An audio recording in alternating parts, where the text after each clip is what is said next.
Making toys they should be out playing with. Diane Diamond has tonight's hard copy special investigation.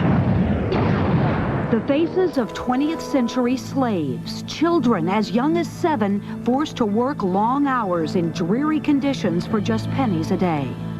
These children are making a popular toy that kids halfway across the world will be playing with, the soccer ball.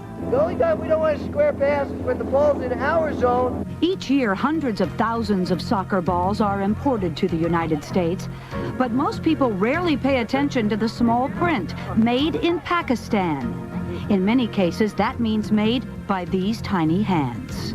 You'd be surprised to know that that ball is made in Pakistan and is made by kids the same age as your daughter.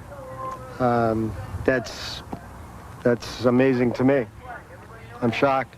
We've seen it all before: slave labor, illegal sweatshops, back alley garment mills. But perhaps nothing as terribly sad as these poor little Pakistani children. Half the soccer balls imported into the United States are made in Pakistan. Wendy Kane travels around the world fighting for literacy programs for children, but she says what she found in Pakistan shocked her.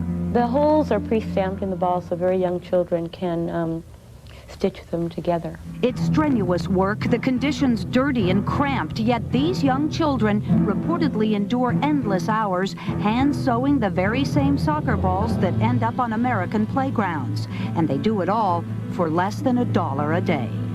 I've seen sad cases, children who are very bright and their families have forced them to quit school and work. But what Wendy says really disturbs her is this: stamped in bold letters, the popular brand name, Adidas. 8-year-old kids, generally, I wouldn't expect to be making balls like this, but probably if I knew it was an issue, a problem, which being 8-year-old kids, I would assume it would be, I probably wouldn't buy this ball.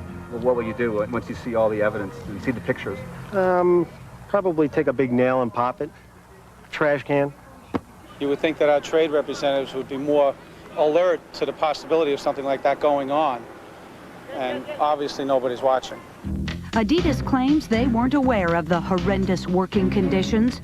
They also say that they've started their own investigation to determine if children are being exploited.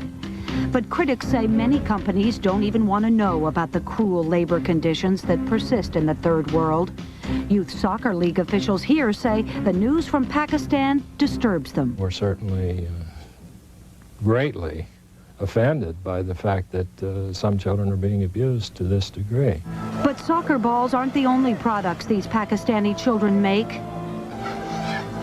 Believe it or not, they also hammer out surgical supplies which end up in hospitals all over the world.